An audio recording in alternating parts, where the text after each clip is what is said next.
नमो नमः सर्वेषां सर्वेषां नमस्कारः।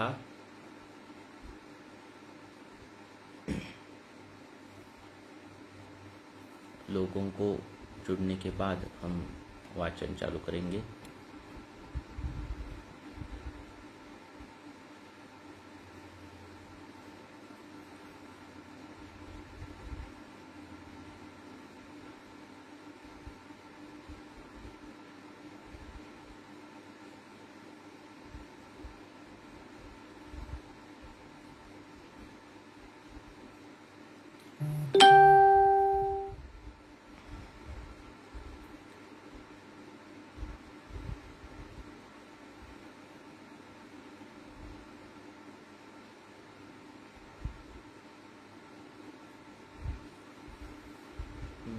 मेरी आवाज़ आ रही है क्या?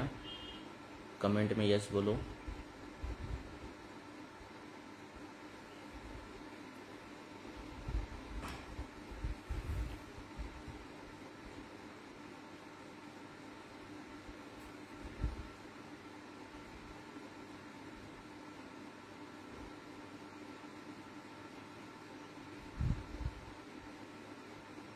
मेरी आवाज़ आ रही है? कमेंट में यस बोलो।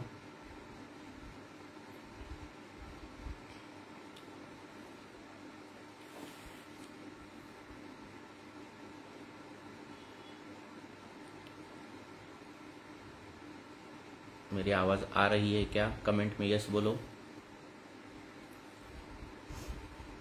अगर क्लियर आ रही है तो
मेरी आवाज़ आ रही है तो कमेंट में यस बोलो।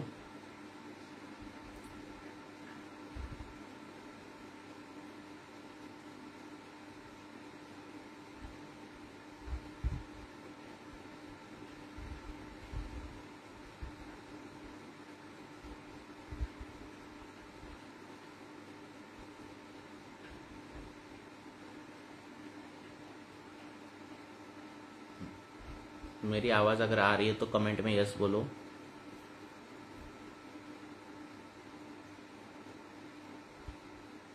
क्लियर अगर आवाज़ आ रही है तो यस बोलो कमेंट में।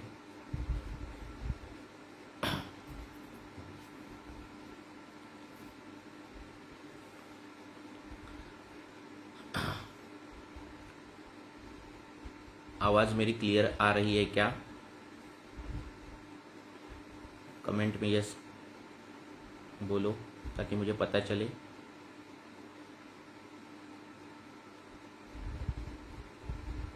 ओके, ये फेसबुक लाइव है तो आप लिंक शेयर कर सकते हो ग्रुप में। हाँ, आप ग्रुप में लिंक शेयर कर सकते हो, हमारे अलग अलग ग्रुप जो है वहाँ पर, ताकि और लोग जुड़ जाए। 2 मिनट में हम चालू करेंगे। हम क्या पढ़ने वाले हैं कि हाँ, लिंक शेयर करो इस फेसबुक लाइव की ग्रुप्स में। तो हम यहाँ पे हम क्यों कर रहे हैं, अलग अलग लोग बोले कि जूम पर करो, गूगल मीट पर करो, पर वो पूरा वापस रिकॉर्डिंग करके वापस अपलोड पूरा करना पड़ता है। 1 GB का लेक्चर, वो बहुत कठिन हो जाता है। तो ये कौन से भी माध्यम से हमें पढ़ना, हम पढ़ सकते हैं। तो इसमें अपलोड क्लियर वॉइस, ओके। तो ये जो है माध्यम वो अच्छा लग रहा है कि इसमें कुछ अपलोड करने की ज़रूरत नहीं है। हाँ, तो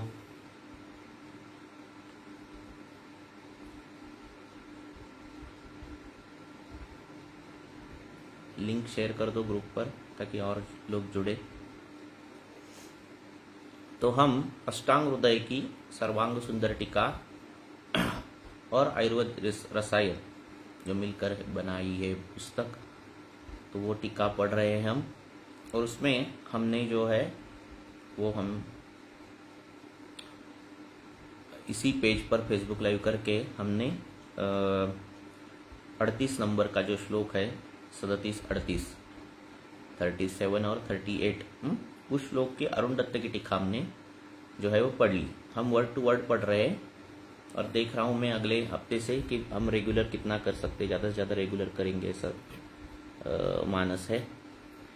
तो 37 और 38 ये जो श्लोक है उसकी ओज की जो टीका है वो अरुण दत्त की जो हमने पढ़ ली है। अब हम हेमाद्रि की टीका जो है वो पढ़ने जा रहे हैं। शेयर करो आपके अलग अलग फेसबुक ग्रुप पे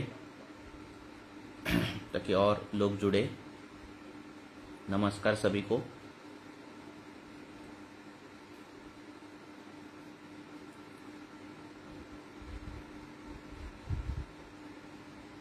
तो हमने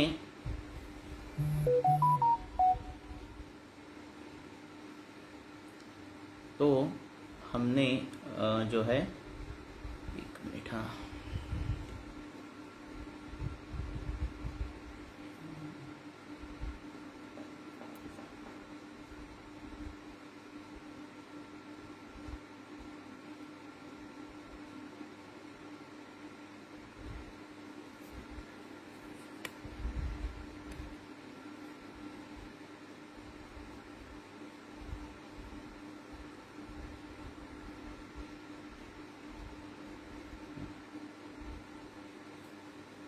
तो हमने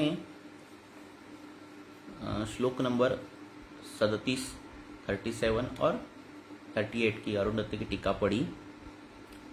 अष्टांग हृदय सूत्र स्थान 11वां अध्याय। आपके सामने टीका रहनी चाहिए, पुस्तक रहना चाहिए, ग्रंथ रहना चाहिए, तभी आप समझ पाओगे एक एक शब्द का अर्थ। तो ग्रंथ आपके सामने रहना चाहिए।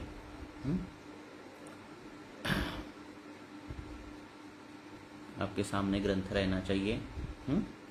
ये पीच पे आपको आवाज सुनाई दे रही है ना, क्लियर, ओके। तो हमने ओज के बारे में पढ़ा, और जो ओज है 2 प्रकार का है, पर ओज और अपर ओज। हाँ, और एक जो है वो अष्टबिंदुआत्मक है, और जो ओज है उसका स्वरूप जो है वाग्भटाचार्य जो है उन्होंने उस ओज का स्वरूप जो है वो वर्णन किया है। वो कैसा, उसका कलर कैसा है, वो कैसा है, वो काम क्या करता है, शरीर की पूरी स्थिति का निबंधन करने वाला वो ओज है। इस बारे में उन्होंने वाग्भटाचार्य ने बोला है, फिर अरुण दत्त ने उसके बारे में बोला है। तो कुल मिलाकर जो ओज है वो कफ जैसा ही है। कईयों ने उसको कफ ही बोल दिया है, और शरीर की जो व्याधि क्षमत्व है, रोग प्रतिकारक क्षमता है, उससे वो रिलेट करता है। तो इस पर अभी हम अलग अलग आचार्यों क्या बोलते हैं उसके बारे में हम अभी देखेंगे। तो आपके सामने टीका होनी चाहिए, तभी आपको समझ में आएगा। हाँ, टीका जो है उसका फोटो जो है इस पेज पर डाल दिया है। हाँ, तो वो पुस्तक आपके पास होना चाहिए। तो मैं टीका भी चालू करता हूं पढ़ने। आयुर्वेद रसायन, हमने अरुण दत्त की टीका पढ़ ली है कुछ श्लोक की। अभी हम अगली आयुर्वेद रसायन पढ़ेंगे, हेमाद्रि की टीका। अतः ओज विज्ञानम, अब हम ओज का विशिष्ट ज्ञान आपको कराने जाने वाले हैं। विज्ञानम, विशिष्ट ज्ञान जो ओज का है वो हम बताने वाले हैं आपको। अब अलग अलग आचार्यों में मतांतरण क्या है कि कई आचार्य बोलते हैं कि ओज जो है वो सार स्वरूप है, वो मल नहीं है। और कई आचार्य जो बोलते हैं कि ओज जो है वो शुक्र का मल है। तो मल, अगर उसको हमने बोल दिया ओज को, तो मलिनीकरणात् मला, ये मल की जो व्याख्या है वो ओज पर बैठती नहीं। क्योंकि जो दूषण करता है, वो जो मलिन करता है वो मल होता है, पर ओज ऐसा नहीं है। इसीलिए मलिनीकरणात् मल, ये व्याख्या उस पर बैठती नहीं, इसीलिए वो शुक्र का मल नहीं है, ऐसे कई आचार्य बोलते हैं। तो इसीलिए हम अतः ओज विज्ञानम, ओज के बारे में विशेष ज्ञान हम लेने वाले हैं। तस्य अपि मलत्वात्, की जो मल है, शुक्र का मल है, कि वो शुक्र का भी मल है। वक्षति मीन बोला गया है, बोलने वाले हैं, ऐसा लुट लकार है। वक्षति ही अष्टांग हृदय शारीरस्थान अध्याय 3/63। इसमें क्या बोला है? कफहा पित्तम मलहा खेशु प्रस्वेदो नखरोमा च स्नेहो अक्षि त्वग विषाः ओजो धातुनाम क्रमशो मलहा। तो धातुओं को क्रम से अगर लिया जाए, रस रक्त मांस मेद अस्थि मज्जा शुक्र, ऐसे धातुओं को अगर क्रम से लिया जाए तो कफ जो है वो रस का मल है, पित्त जो है वो रक्त का मल है। कफ पित्तम मलहा खेशु, रस रक्त और मांस का मल जो है वो खेशु, मलहा खेशु। खेशु मीन्स जब जहां जहां ख है, जहां जहां आकाश है, चाहे वो नाक हो, कान हो, अक्षी हो, तो यहाँ खेशु बहुवचन है। यहाँ जहां जो मल है, मलहा खेशु बहुवचन है ना, मलहा। तो यहाँ जहां मल है वो कहाँ किसका मल है? मांस का मल है। रस का मल कफ हो गया, रक्त का मल पित्त हो गया, और मांस का मल जो है वो खेशु मलहा। जहां जहां आकाश महाभूत प्रधानता है, कर्ण है, ये है मुख है, नाक या फिर नाक है, अक्षी है, तो यहाँ जहां जहां मल है वैसा वो मांस का मल है। और प्रस्वेदो, स्वेद जो है वो मेद का मल है। नख रोमाच, और अस्थि का मल जो है वो नख और रोम है। और स्नेहो अक्षी त्वक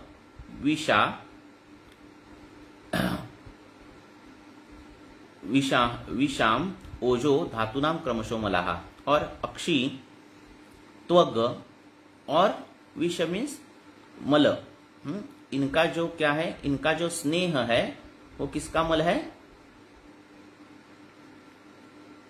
मज्जा का मल है। ये सब जो है वो मज्जा का मल है। आंखों में आया हुआ स्नेह, आंखों में जो स्नेह रहता है वो, त्वचा का स्नेह जो रहता है, और मल पुरुष का जो स्नेह रहता है, स्नेह भाव रहता है, वो किसका मल है? मज्जा का मल है। ठीक है।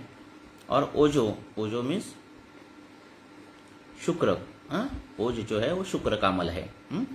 ऐसे धातुनाम क्रमशो मलहा, ऐसे अष्टांग हृदय शारीर स्थान में वर्णित किया है।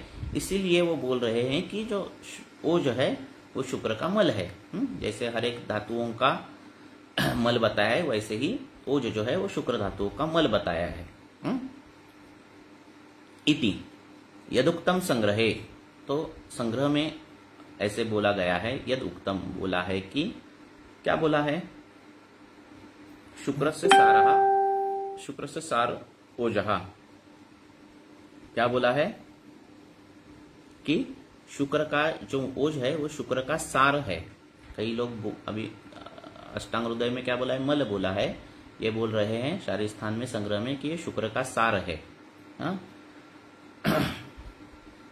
अब सार का मतलब क्या और मल का मतलब क्या है, तो अत्यंतम शुद्धतया च अस्मिन् मलत्व भावः, ये मल ही है पर ये अत्यंत शुद्धतया, बहुत ही शुद्ध मल, च अस्मिन् मलत्व भावः, अन्य मलत्व भावः, तो ये मल ही है पर अत्यंत क्या है, शुद्ध है। शुद्ध है मीन्स उसके बाद मल नहीं कोई आ सकता, उसके बाद मल नहीं हो सकता। जैसे कई आचार्यों ने इसकी तुलना जो है वो सुवर्ण से की है। जब सुवर्ण शुद्ध कर करके लास्ट में प्योरेस्ट हो जाता है सोना, तो उस प्रकार से जो ये ओज है ये प्योरेस्ट फॉर्म है, मल ही है पर शुद्धतया,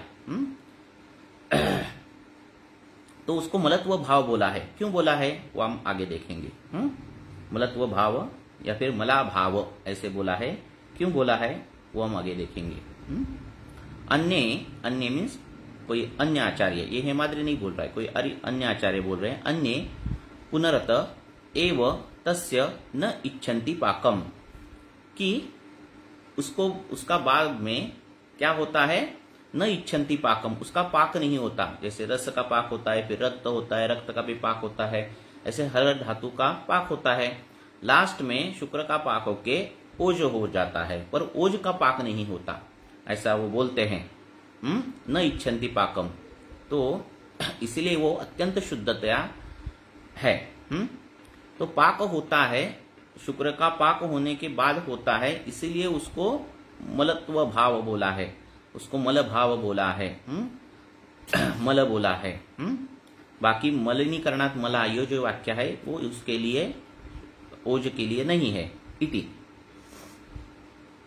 तत् नर शरीर चर शुक्र विषयम, अब ये जो है शुक्र कौन सा है, नर शरीर पुरुष शुक्र के विषय चल रहा है। यत्तु संभोगात अंगना गर्भाशयागत मार्तव एन एकत्र लोलीभूतम जीवाधिष्ठितम शुक्रम तस्य पाकाद रसादिवत मलस्सारो स्तः। स्तः कहाँ हमने यूज किया है, पढ़ रहे हैं ना हम संस्कृत की कक्षा में।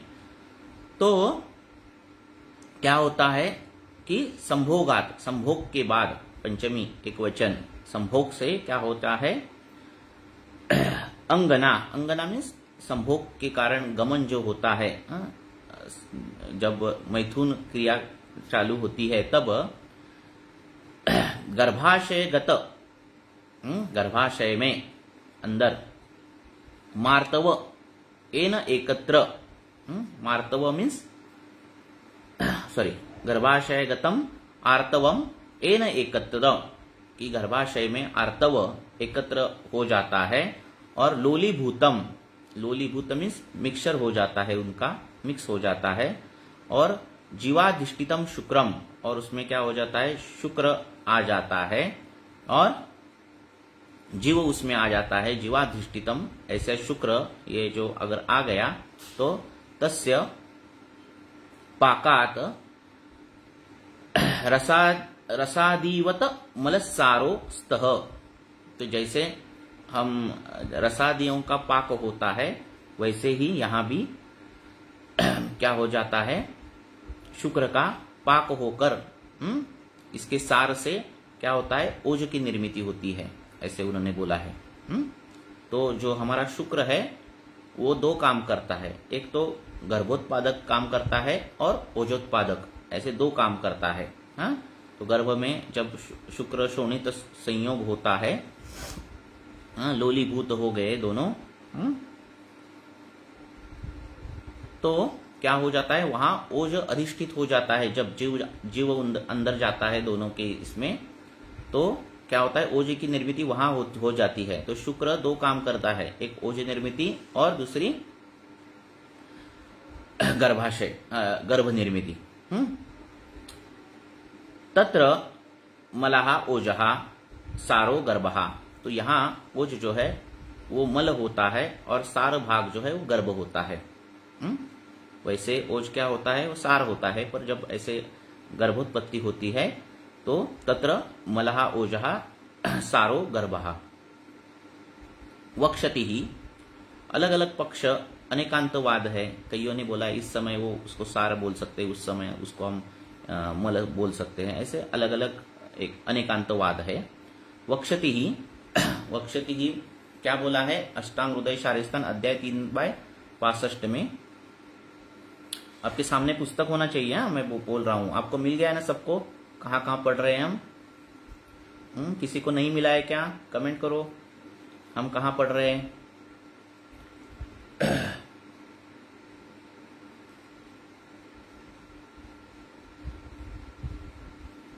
हाँ, आपको मिला है ना, हम जब पढ़ रहे हैं। ओके, तो एक एक शब्द सुनो,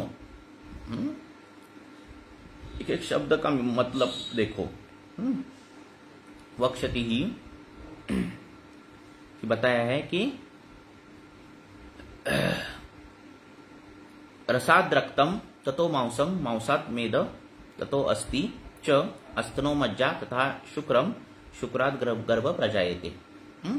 ये परिणामवाद है। रस से रक्त, रक्त से मांस, मांस से ऐसे बन के अस्थि से मज्जा और फिर बाद में शुक्र और शुक्र के बाद गर्भ। ऐसे एक श्लोक है, तो उन्होंने कोट किया है। इति मलत्वम च गर्भापेक्षया रसाद्यपेक्षया तु सारत्वम। जब गर्भ की निर्मिति होती है तो उसको आप मल कह सकते हैं, ऐसे बोला है। और रसाद्य अपेक्षया, जब धातु परिणाम कर वाद होता है तो उसको जो ओज को हम क्या कर सकते हैं, बोल सकते हैं सार बोल सकते हैं। सार है, धातुओं का सार है, ऐसे हम बोल सकते हैं। ठीक है। अत एव आह चरकहा। तो चरक क्या बोलते हैं, संग्रह च, संग्रह, और संग्रह में भी बोला है सूत्रस्थान अध्याय 19। यत् सारम आदौ गर्भस्य यत् च गर्भ रसाद रसहा। गर्भ रसाद रसहा, गर्भ का जो रस है वह उसमें क्या हो जाता है, गर्भ की निर्मिति में जो पहले निर्माण होता है, सभी धातुओं के पहले जो गर्भ में निर्माण होता है वो ओज है। यत् सारम आदौ, पहले जो निर्माण होता है किससे, गर्भ रसाद रसा, जो रस धातु जो गर्भ को पोषण करता है। क्यों, जो पहली चीज होती है तो वो पहले ओज निर्मिति होती है, ऐसे बोला है। और फिर वो ओज संवर्तमानम मीन्स जाता है। कहाँ जाता है, संवर्तमानम हृदयम, हृदय में जाकर क्या होता है, समाविशति यत्पुरहा। समाविशति यत्पुरहा मीन्स पूरे, समाश्रति, नीचे समाश्रति दिया कि पूरे शरीर में क्या हो जाता है, यत्पुरहा मीन्स आगे क्या होता है, यत् शरीर सस्नेहा प्राणा यत्र प्रतिष्ठिता। तो वो शरीर का स्नेह ही बोला है उसको। और वो पूरे शरीर में क्या होता है, भ्रमण करता है, जाता है। स्नेहा प्राणा यत्र प्रतिष्ठिता, उसमें प्राण रहता है, किसमें, ओज में। इति, तो क्या बोला है उन्होंने कि गर्भ का जब निर्माण होता है तो शुक्र के बाद शुक्र क्या करता है, ओज निर्मिति करता है उस गर्भ में। और गर्भ निर्मिति ओज निर्मिति करने के बाद ये ओज जो है गर्भ के हृदय में आश्रित हो जाता है। फिर बाद में वो प्राण को लेकर मीन्स उसमें प्राण भी रहता है और वो पूरे शरीर पर, पूरा शरीर जो है भ्रमण करता है। और वो उसको शरीर स्नेह भी बोला है।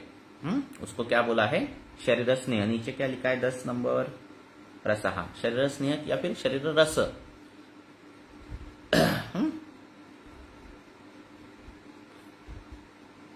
प्रतिष्ठिता इति। न च एवं ओजः न एकत्वम वाच्यम, तो इसीलिए ओज को एक बोलना, एक नहीं बोल सकते हम, ओज दो है, एक नहीं बोल सकते। यदेवं ही शुक्र मलरूपम ओजः तदेवं गर्भ हृदयम अनुप्रविष्टम अष्टबिंदु प्रमाणम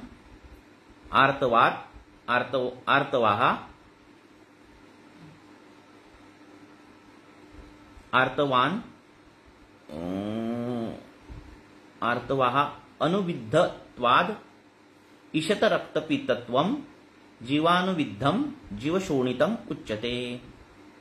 तो इन्होंने क्या बोला है, यदेवं ही शुक्र जो है मलरूपम ओज, शुक्र का मलरूप ही ओज है, और वो क्या करता है, तदेवं गर्भ हृदयम अनुप्रविष्टम, गर्भ के हृदय में अनुप्रविष्ट करता है, मीन्स अंदर जाता है, और अष्टबिंदु प्रमाण का है, और वो क्या है,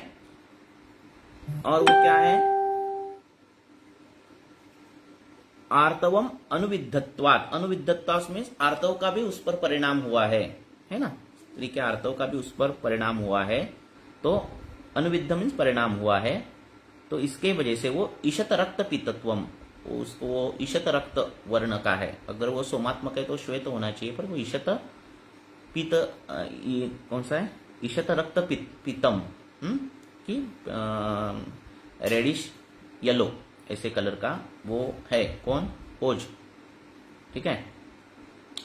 और फिर जीवानुविद्धम, जीवानुविद्धम मीन्स जीव को पकड़ने वाला, जीव को उसको धारण करने वाला, ऐसा जो है जीव शोणितम उच्चते, और उसको जीव शोणित ही कहा है, हाँ, ओज को जीव शोणित भी कहा है, ठीक है। आगे जाऊं,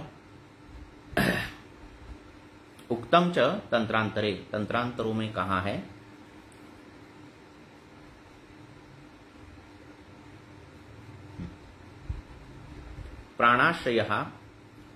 प्राणाशयस्य ओजसो अष्टबिंदवो हृदयाश्रिता, कि ये जो रहता है वो प्राणाश्रय में रहता है, और वो प्राणाश्रय में हृदय में रहता है, और वो बिंदु प्रमाण का है, हृदयाश्रित है, वो प्राण का आश्रय है, कौन, ओज, इति। तथा चरको अपि, चरक ने भी कहा है कि हृदय तिष्ठितम यच्छुद्धम रक्तम ईशत पीतकम, कि हृदय में रहने वाला है और ये शुद्ध है, और रक्तम ईशत पीतकम, रक्तवर्णीय ईशत पीतकम, ऐसा जो ओज है, ओजहा शरीरे व्याख्यातम तत् नाशयान म्रियते नरहा, अगर उसका नाश हो गया तो इंसान मर जाता है, ऐसे चरक ने कहा है। तो मुख्यतः क्या है, ओज जो है वो एक तो अष्टबिंदुआत्मक है, ओज जो गर्भ निर्माण होता है तभी बनता है, ठीक है, धातुओं से पहले बनता है, और उस पर दोनों का इफेक्ट रहता है, शुक्र का भी रहता है और आर्तव का भी रहता है उस पर, और फिर वो गर्भ के हृदय में आश्रित रहता है और पूरे शरीर में उसके भ्रमण करता है। और फिर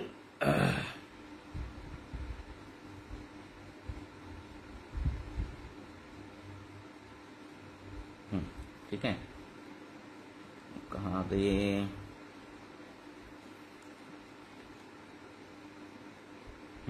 तो उसका नाश हो गया ओज का, तो इंसान भी मर जाता है। तदेव आहार रसेन समान गुणत्वाद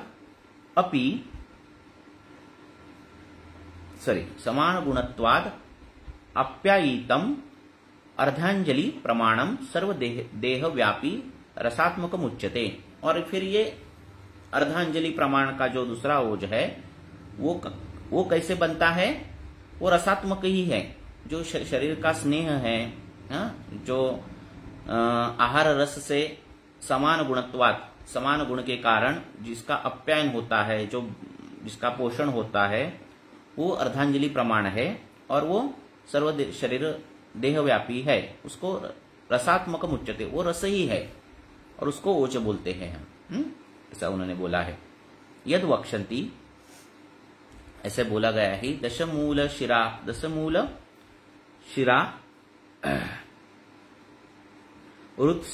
रुत्स्थातः सर्वं सर्वतो वपु।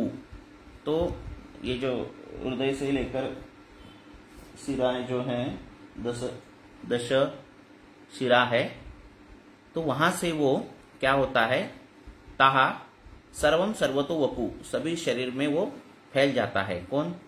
ये ओज। और रसात्मकम वहंती ओजाहा तत् निबंधम ही चेष्टितम, और ये रसात्मक है ओज, और वह वहन करता है, और क्या करता है, निबद्धम ही चेष्टितम। निबद्ध मीन्स बद्धा, निबद्धा निश्चयेन बद्धा, जो is ready to do duty, उसको उसके कर्तव्य मालूम है, निबद्ध है वो, उस कर्तव्य से वो बंधा है। तो कौन से कर्तव्य? चेष्टितम, चेष्टा, शरीर की सभी चेष्टाओं को।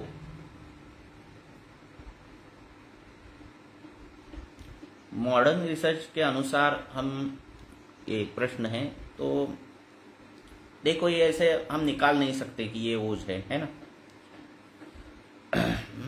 तो उसका कंपैरिजन कर नहीं सकते। अलग अलग लोग करते हैं, सेलुलर लेवल में कंपैरिजन करते हैं, पर वो ऐसे होता नहीं, ऐसे नहीं कर सकते। अलग अलग ट्रांसलेशंस है, तो उन्होंने अलग अलग उसको कंपैरिजन किया है, पर कंपैरिजन कर कर क्या होता है, वो क्राइटेरिया पूरा नहीं होता।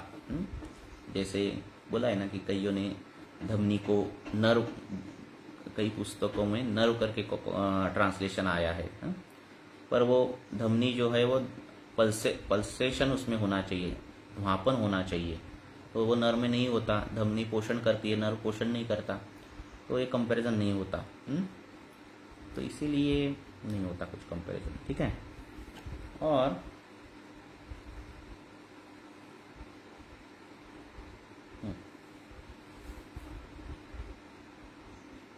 तो ये क्या है, निबद्धम ही चेष्टितम, शरीर की सभी चेष्टाओं को करने की क्षमता रखता है, इससे वो बंधा हुआ है।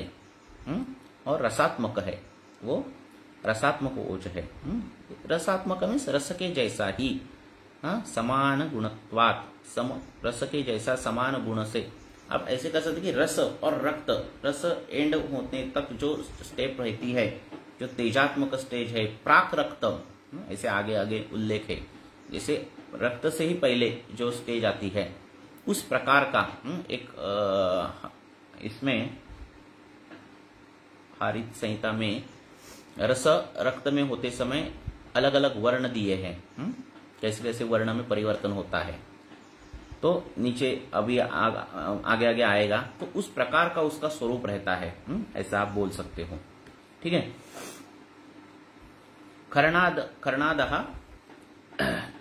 खरणादि में जो खरनाद को मानने वाले लोग हैं, अपि आह, वो बोलते हैं कि रसधातो परम धामम पच्यमानात् प्रसिद्धति, सौम्य स्वभावम रक्ताग्रे, यहाँ ही आया है, सौम्य स्वभावम रक्ताग्रे यत् ओजः प्रकीर्तितम। तो वो क्या बोलते हैं कि रस धातु जो है, क्या है, रस धातु हो परम धाम, रस धातु से जो है वो परम मीन्स श्रेष्ठ, धाम मीन्स आशय, या फिर धाम मीन्स बेस्ट ऑफ बेस्ट, ऐसे बोल सकते हैं हम। तो रस धातु से ये श्रेष्ठ है, और पच्यमान अगली स्टेज है, पच्यमानात् प्रसिद्धति म्हणजे अलग से वो निर्माण होता है, प्रकुष्ठेन सिद्धति मीन्स निर्माण होना, निर्माण होता है।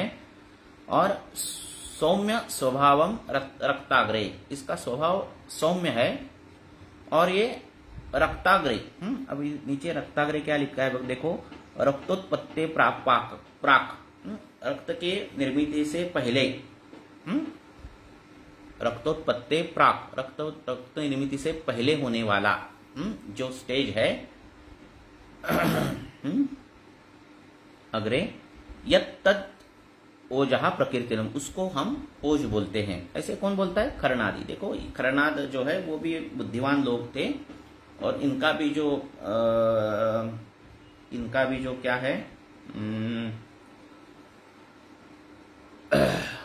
इनका जो बोलना है वो भी सीरियस लेना चाहिए। हाँ, ऐसे ही किसी ने बोला नहीं है, वो भी बुद्धिमान थे। तो तदेव सर्वान धातून अनुप्रविष्टम तेषाम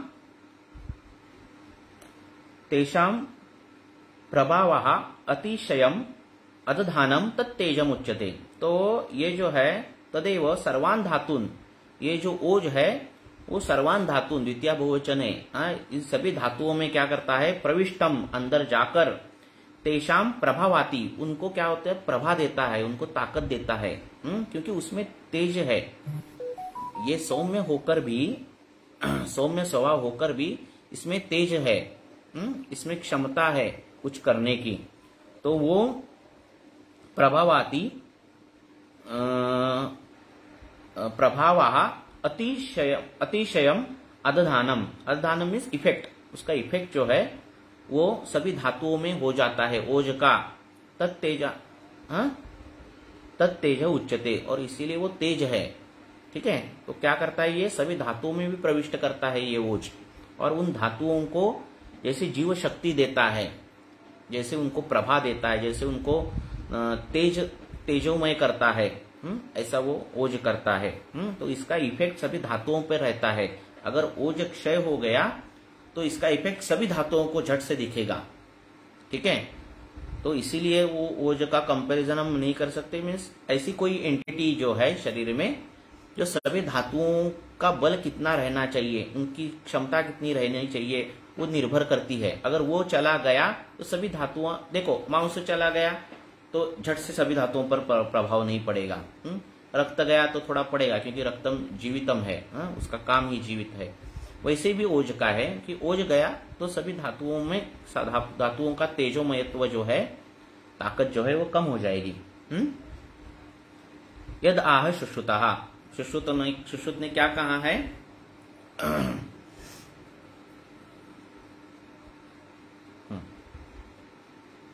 सुश्रुत ने क्या कहा है? रसादिनाम शुक्रांतानाम धातूनाम यत् परम तेजः तद ओजः तद बलम इति उच्यते। तो उन्होंने क्या बोला है कि रसादियों से लेकर, रसादिनाम शुक्रांतानाम धातुनाम, ये सब षष्ठी है। इन सबसे क्या है? अगर श्रेष्ठत्व सिद्ध करना हो तो षष्ठी का प्रयोग होता है ना? सप्तमी का होता है। पुष्पेशु कमलम, पुष्पों में कमल श्रेष्ठ है ना? वैसे रसादिनाम शुक्रांतानाम धातुनाम यत् परम, उसमें जो पर है तो कौन है वो? तेजः तद ओजम, जो बल है उसको ही ओज कहा गया है। तद ओजः तद बलम इति उच्यते, वही बल है शरीर का। तदेव, तो ऐसी कुछ एंटिटी शरीर में है जिसको हम इम्यूनिटी बोलते हैं, जिसको हम कुछ बोलते हैं कि अब इम्यूनिटी में भी प्रकार आते हैं। सेल मेडिएटेड इम्यूनिटी आती है, हर अवयव की अलग इम्यूनिटी आती है ना?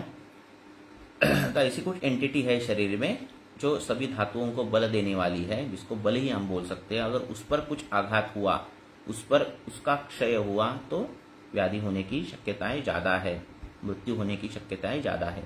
तदेव पुनः पाकात च आमीकरम इव आपेतो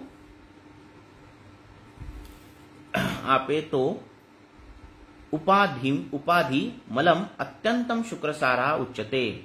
तस्मात् शुक्रमल रूपम मूलभूतम एव ओजः इति स्थितम।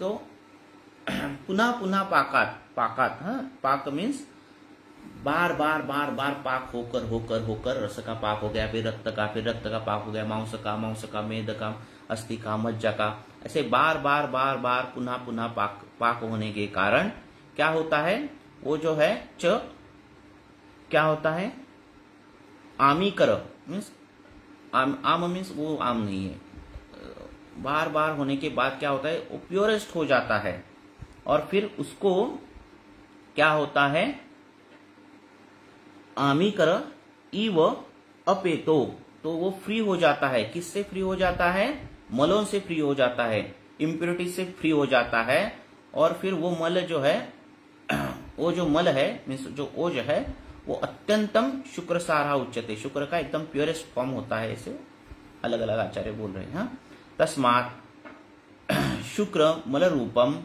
मूलभूतम एवं ओजाहित, तो इसीलिए ये जो है शुक्र का मल रूप है, मूलभूत है, मल रूप है, मूलभूत है, मलभूत है, दोनों अर्थ दिए हैं, तो ये स्थिर हो जाता है, ऐसे उन्होंने बोला है, क्योंकि वो पुनः पुनः पाक होने से कारण वो उसमें से इम्प्योरिटी, जैसे सोने से उसका कंपैरिजन किया कि सोना पिघलाते हैं, फिर उसका अन्य धातु निकालते हैं, फिर पिघलाते हैं, अन्य धातु निकाल, ऐसे करके फिर लास्ट में जो मिलता है वो प्योरेस्ट फॉर्म मिलता है सोने का, 100% गोल्ड। वैसे ही ये पुनः पुनः पाक करने के कारण ये जो मल ही है परंतु अत्यंतम शुक्र सारा है।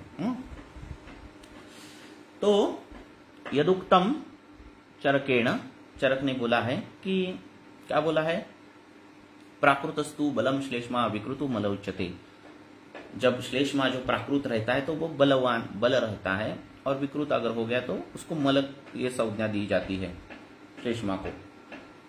तो ये जो श्लेष्मा है उसको ही ओज कहते हैं, उसको श्लेष्मिक ओज ऐसे एक शब्द प्रयोग आया है। स च ओजः स्मृतः काये इति, तो ये ओज जो है वो इसमें रहता है, किसमें रहता है, शरीर में रहता है।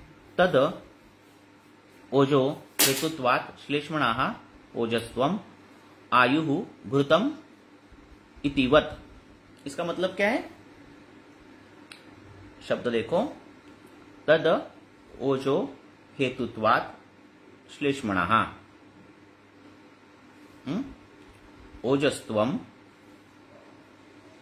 तद ओजो हेतुत्वम् श्लेष्मणाः ओजस्त्वम् आयुर्घृतम इतिवत्, इसका अर्थ क्या है, कौन बता सकता है टाइपिंग करके। एतेन एतद उपपन्नम, ऐसा उसका अर्थ जो है वो पता चल जाता है। क्या पता चल जाता है, तद ओजो हेतुत्वात् श्लेष्मणाः ओजस्त्वम् आयुर्घृतम इतिवत्, जैसे हम घृत को ही आयु बोलते हैं, घृत का पर्याय नाम, हाँ घृत का पर्याय नाम ही आयु है। हाँ क्यों, क्योंकि घृत सेवन से आयु बढ़ती है, आयु बढ़ती है, आयु अच्छी हो जाती है घृत सेवन से, इसीलिए घृत का पर्याय नाम ही आयु है। इसी प्रकार श्लेष्म से ओज की निर्मिति होती है, श्लेष्म से, अच्छे श्लेष्म से ओज होता है और इसीलिए ओज को श्लेष्म बोलते हैं। ऐसे उन्होंने बोला है, आयु घृतम इतिवत्, जैसे घृत को ही आयु बोला जाता है उस प्रकार से। एतेन एतद उपपन्नम, ऐसे अर्थ हमें मिल जाता है। ठीक है। धातूनाम तेजसी रसे तथा जीवित शोणिते श्लेष्मणि प्राकृते वैद्ये ओजः शब्दः प्रकीर्तितः। वैद्य लोग, वैद्य लोग, वैद्यों के द्वारा ओज शब्द कहा जाता है। किसको? प्राकृत श्लेष्मणि, प्राकृत श्लेष्मा को क्या किया जाता है? ओज का शब्द प्रयोग किया जाता है। ठीक है। धातु नाम तेजसी, धातुओं का जो तेज है, रस है, उसको ही जीवित शोणित कहा जाता है। रस धातु है, जब वो तेजोमय हो जाता है ना, तो उसको जीवित शोणित कहा जाता है, वो रस धातु को ही। इसी प्रकार जो प्राकृत श्लेष्मा है उसको ही वैद्यों द्वारा, वैद्ययी तृतीय बहुवचन द्वारा ओज शब्द प्रकृतितः, ओज शब्द से जाना जाता है। इति ओजसो मलत्वे अपि पृथक कथनम प्राधान्यम प्राधान्य आख्यापनार्थम, ख्यापनार्थम, आख्यापनार्थम, ख्याता एक ही शब्द। तो ओज जो है उसको मल जो बोला है ना, उसके बारे में हमें और जानकारी चाहिए। इसीलिए पृथकत्वेन प्राधान्यम, प्राधान्य के कारण हमने क्या बोला है, ये सब हमने बोला है। इतना हमने बार बार क्यों बोला है? वो ये है, मल है, चार है, मल है, सार है, ये क्यों बोला है? तो उसका प्राधान्य, शरीर में प्राधान्य है उसका, वो बताने के लिए। प्राधान्य हेतुम आह ओजहा तुइति, ओज का प्राधान्य है। ओजहा पुनः परम प्रधानम स्मृतम, कि वो प्रधान ही है। तद्धि शुक्रांतानाम धातुनाम परम तेजहा, शुक्र से लेकर सभी धातुओं से शुक्र तक, शुक्रांतानाम लास्ट शुक्र से शुक्र तक जो है वो परम तेजहा, श्रेष्ठ तेज है। शुक्रांतानाम ग्रहणम सर्वधातु प्राप्त्यर्थम, शुक्रांतानाम ये शब्द में ग्रहण करते समय सभी धातुओं का समावेश इसमें आ जाता है। हाँ, हर टाइम बोलने की जरूरत नहीं रहती कि रस रक्त मौसमेद शुक्र तक, ऐसे हमने बोल दिया तो रस से लेकर शुक्र तक, ऐसा उसका अर्थ होता है। तथा हृदयस्थम, ये हृदयस्थ है, न केवलम तत्स्थम व्यापी अपि, तो सिर्फ ये हृदय में नहीं रहता। देह स्थिति निबंधनम, देह की स्थिति को निबंध करता है, स्थिर रखता है। देहस्थ स्थितयो नानावस्था तासाम निबंधनम कारणम, देह की स्थिति की अलग अलग अवस्थाओं में ये कार्य करता है। तो ऐसी एक एंटिटी है शरीर में, जो शरीर को अलग, देखो कितनी शरीर को जीवन देने वाली, शरीर को ताकत देने वाली कितनी एंटिटी है। रक्त है, प्राणवायु है ना, वैसे ही ओज भी है। तासाम निबंधनम कारणम, तो ये कारण है किसका? नाना अवस्था, देहस्थ स्थितयो हो नाना अवस्था, देह स्थिति की नाना अवस्था का कारण है। कारणत्वम एव विवृणोति यत नाशः इति, कारण हमने बताया है क्यों? क्योंकि उसका नाश अगर हो गया तो शरीर का भी नाश होगा। इस प्रकार से अगला भी पढ़ेंगे।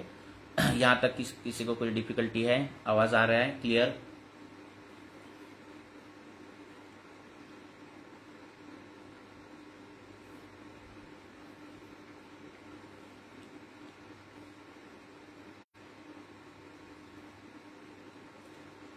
अब हमने ओज के बारे में तो जान लिया कि एक तो गर्भ के निर्माण के समय एक उत्पन्न ही होता है अष्टबिंदुवात्मक, और दूसरा जो आहार रस है, उस रस जो है उससे ही निर्माण होता है समान गुण से ओज, और जो पूरे शरीर में फैल जाता है, जिसको श्लेष्मा ही हम बोलते हैं, जिसको शरीर स्नेह भी हम बोल सकते हैं, जिसको प्राकृत श्लेष्मा ही हम बोल सकते हैं, जो शरीर को बल देता है। ऐसा अलग ओज है ऐसा नहीं है।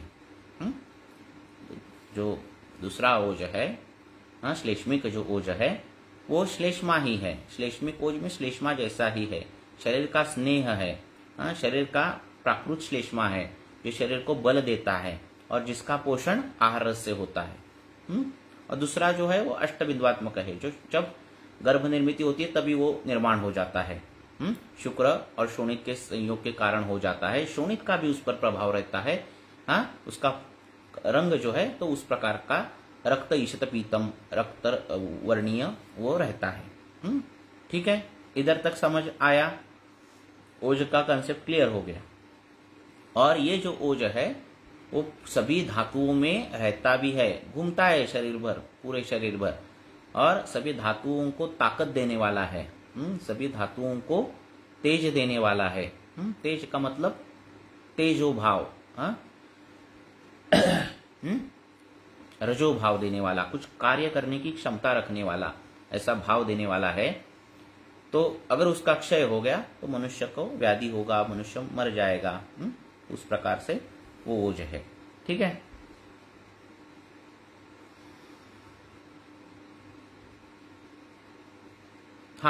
धातू जन्मापासून असतात आणि नेहमी आहारातून पोषण होतात। स्थिर धातू जो है वो निर्माण होते हैं। देखो ये रस धातु है, आहार रस गया, रस धातु के अग्नि ने काम किया, फिर रस धातु का पोषण होता है। फिर उसका अंश जाता है, रक्त को पोषण करता है वाया स्रोतस। अब ये रस का अंश रक्त को पोषण करने जाएगा, वो जब पोषण करने जाएगा उस स्रोतसों में, जो रस धातु का अंश है वो रक्त धातु ही है, पर वो पोष्य रक्त धातु है। किसको पोष्य करेगा? स्थिर रक्त धातु को पोषण करता है। ठीक है। तो धातुएं स्थिर है, पोष्य भाव जो है उनको हर एक को पोषण करता है। ठीक है।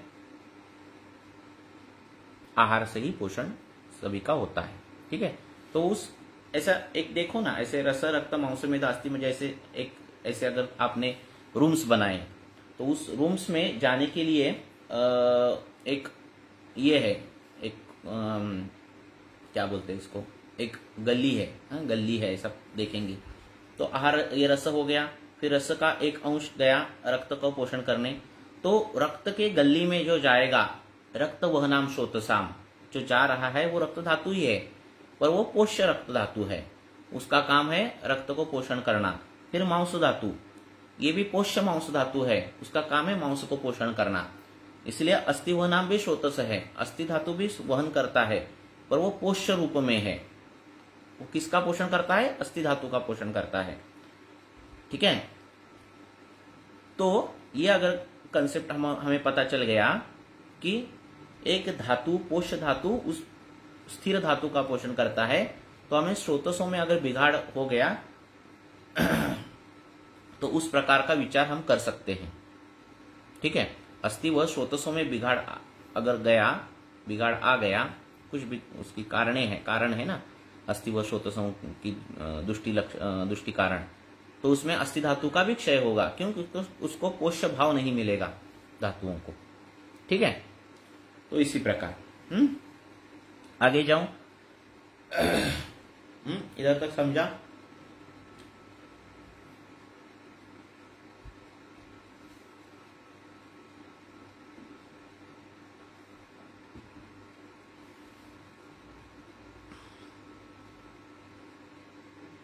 ठीक है। तो उस स्रोतस में जाने वाला जो अंश है उसको, उस धातु को ही संज्ञा दी जाती है। आहार रस जब रस व स्रोतसों में जाएगा तो वो रस धातु ही है, पोष्य रस धातु है।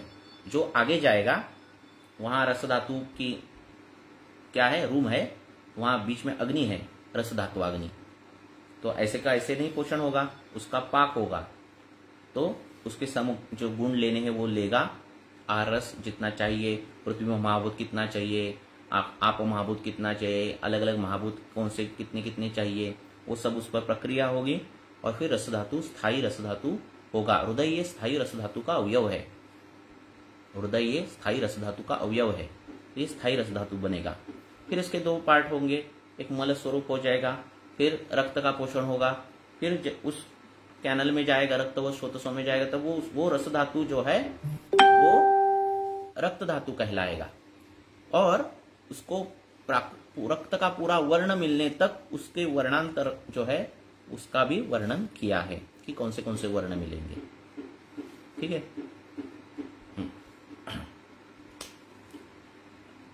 तो इसी प्रकार ये सब प्रक्रिया हो रही है, सब कुछ हो रहा है।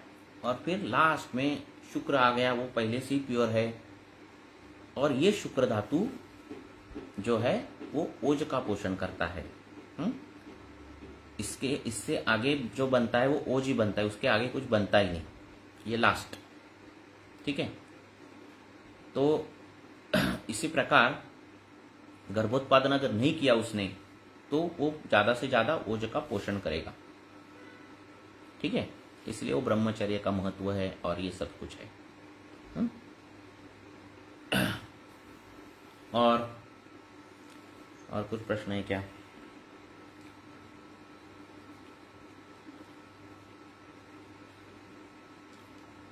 हाँ, तो आगे जाएंगे हम।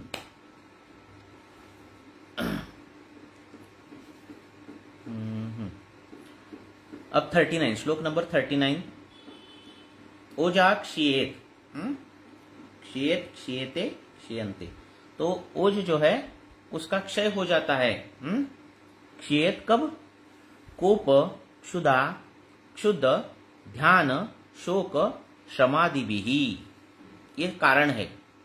अब हमने ओज के बारे में तो पढ़ लिया, पर ओज का क्षय कैसे होगा, किस कारणों से होगा, ये भी मालूम चाहिए।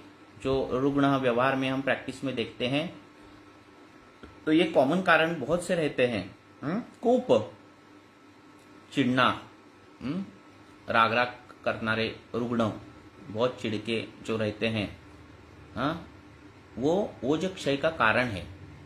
ठीक है, इसका मतलब क्या है? क्रोध से व्याधि क्षमत्व कम होता है। एक क्रोध का वीडियो मैंने डाल दिया है, उसमें भी है। क्रोध जो है वो क्या करता है? व्याधि क्षमत्व जो है वो कम करता है। क्या? ठीक है। बाद में क्षुधा, क्षुद्ध, क्षुद्ध मीन्स क्या?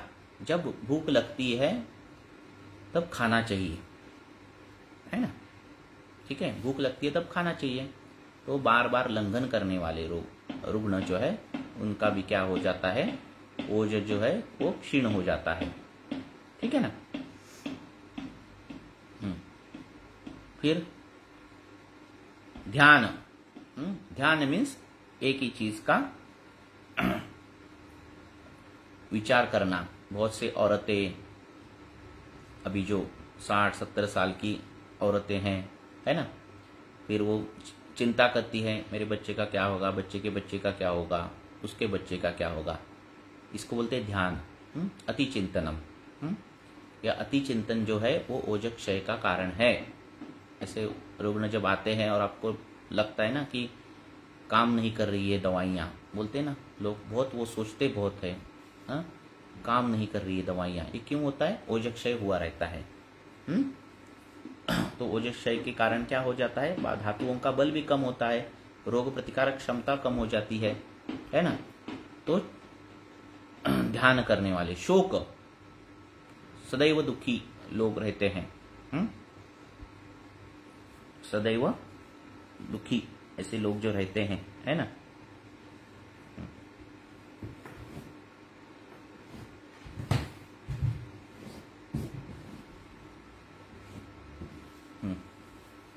तो वो शोक। फिर श्रम, श्रम मीन्स जितना काम करना चाहिए उससे ज्यादा काम करना। तो इससे क्या हो जाता है? रसक्षय हो जाता है, शरीर का स्नेह कम हो जाता है। मीन्स क्या हो जाता है? ओज कम हो जाता है। इसीलिए क्या बोला है? स्निग्धम अश्नीयात। खाना जो हम खाते हैं उसमें स्निग्ध भाव होना चाहिए। क्यों?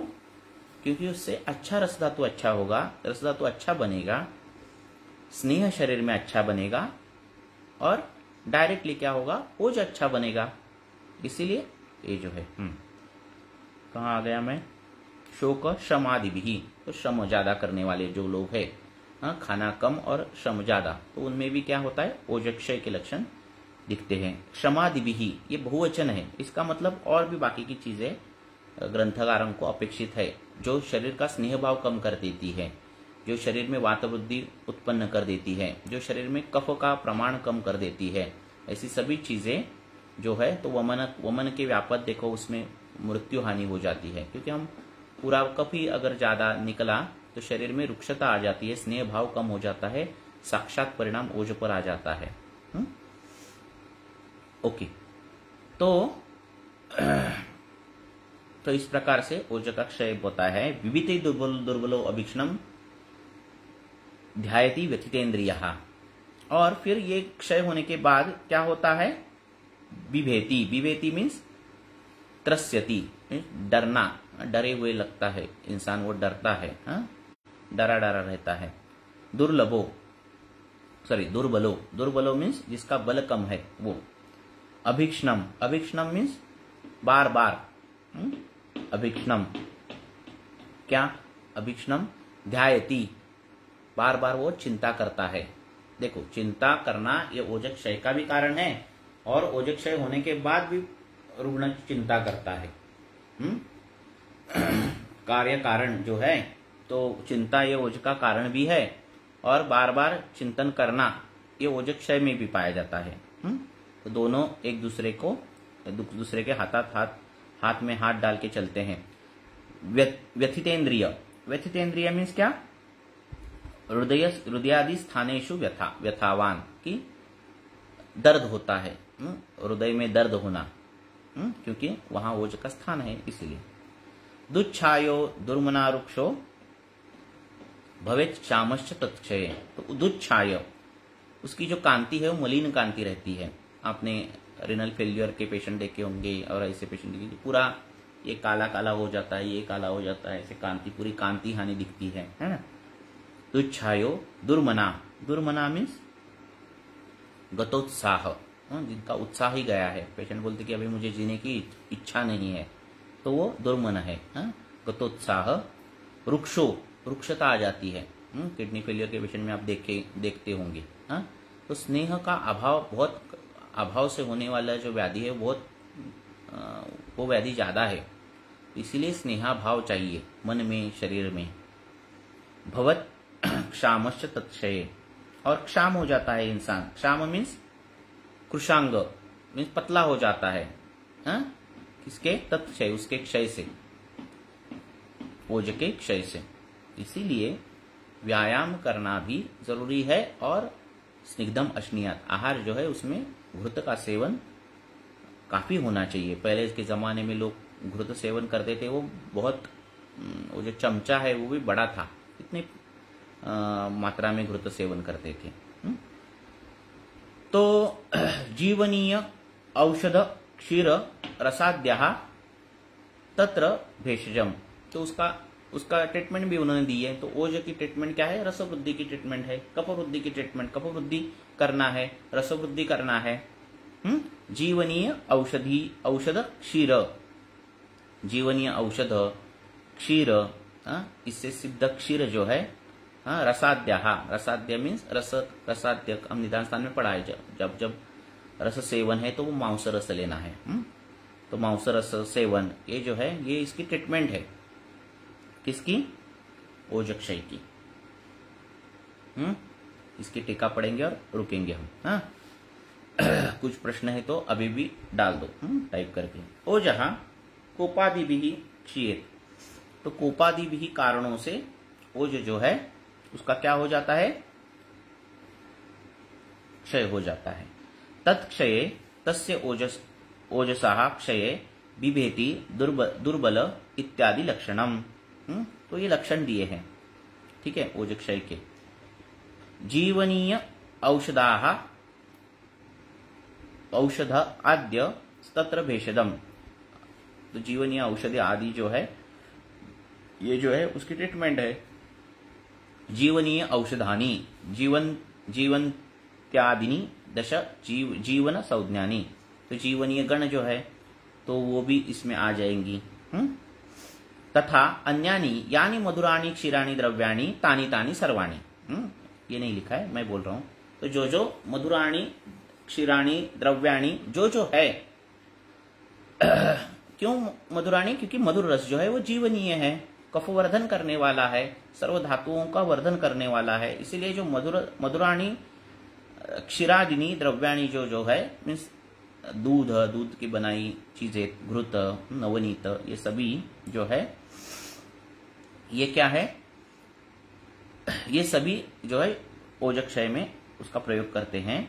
क्षीरस्य जीवनीयत्वेन एव ग्रहणे सिद्धे पृथक पाठो अतिशयार्थम, तो क्षीर का उल्लेख जो है वो पृथक अलग पाठ किया है। जीवन मीन्स जीवनीय गण सिद्ध दुग्ध भी ले सकते हो, या फिर जीवनीय ऐसा दुग्ध सेवन, ऐसा भी आप पृथक पाठ ले सकते हो दूध का, ठीक है। जीवनीय गण सिद्ध जो औषध है, सिद्ध दुग्ध भी ले सकते हो, या फिर जीवनीय ऐसा जो दुग्ध है उसका भी सेवन आप कर सकते हो। अतिशयेन अत्र क्षीरम औषधम इति, तो इसका प्रयोग ज्यादा क्यों किया है? क्योंकि क्षीर जो है वो साक्षात एक औषध है ओजक्षय में। रसो मांसरसः, मांसस्य रसः मांसरसः आदि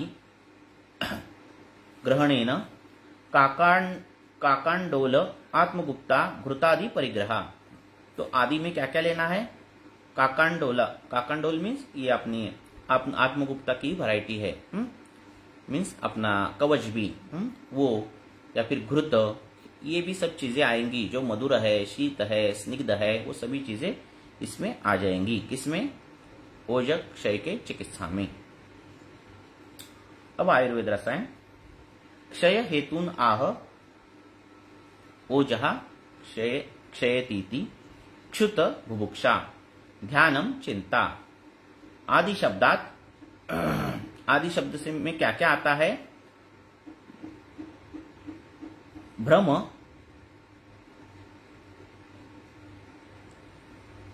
उत्त्रास, भ्रमोत्त्रास, कटुरुक्ष भोजनादयः। तो इसमें क्या क्या आता है कि भ्रम, उत्त्रास, उत्त्रास मीन्स क्या?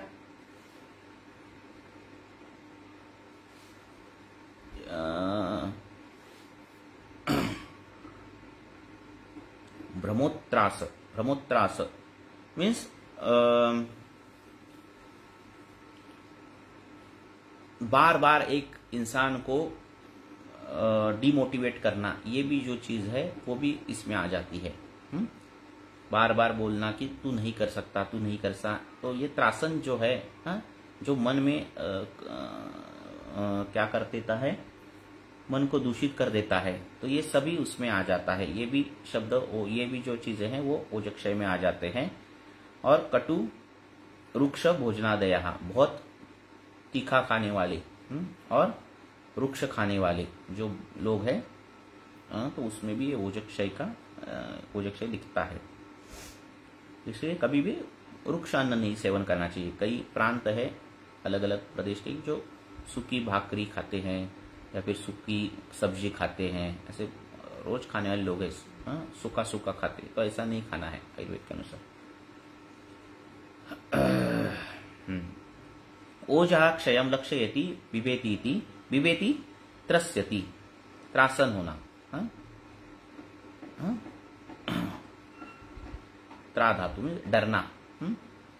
दुर्बलो हीन बलो भवति अभीक्ष्णम पुनः पुनः अकस्मात, बार बार क्या? ध्यायति चिंतयति, बार बार चिंता करने लगता है ओजक्षयी इंसान। ऐसे लोग आपने देखे होंगे, बहुत पतले हो गए, शरीर सूख जाता है और बार बार चिंता ही करता है खुद के व्याधि की, मुझे ये हुआ है क्या, वो हुआ है क्या, ऐसे यही उसके साथ अगर बातें भी करो तो वही बातें करता है व्याधियों की। तो ये जो है ओजक्षय में दिखता है। व्यथितेन्द्रियम, व्यथित मीन्स जो थके हुए है, या फिर हृदयादि स्थानेषु व्यथवान, हृदय के स्थान में या दर्द होना। दुच्छायो, मलिन कांति, कांति जो है वो मलिन हुई है। दुर्मना, गतोत्साह, उत्साह हानि है, ठीक है, निरुत्साह। वृक्ष हो निस्नेहांगः, निस्नेहा, नी उपसर्ग है, नकारार्थी, निरभ्र, हम बोलते ना अभ्र रहित आकाश मीन्स निरभ्र, इसे निस्नेह कि स्नेह रहित अंग, निस्नेहांग। और क्षामः, कृशांगः, पतला हो जाता है इंसान वो ओजक्षय। तो क्षय औषधम भंग्या, भंग्या मीन्स मिशेण, औषध मिशेण।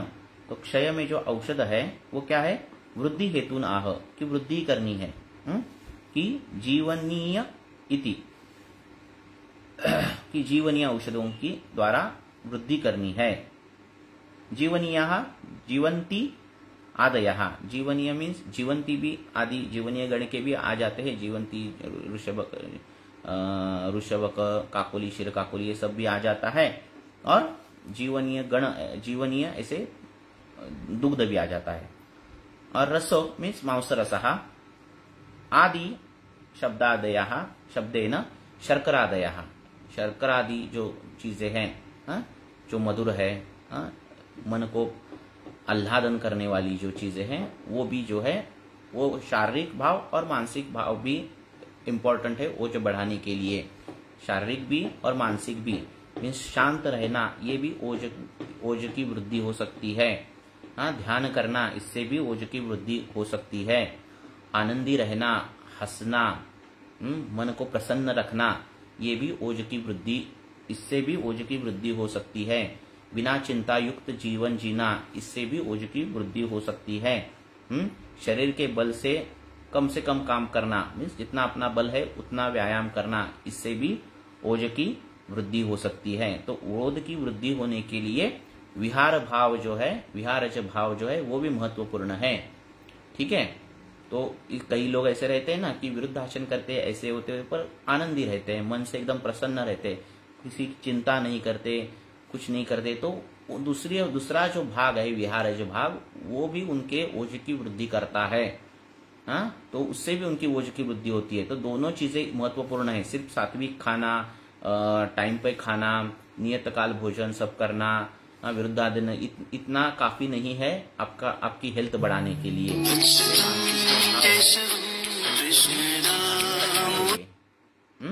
उनको भी ध्यान रखना है।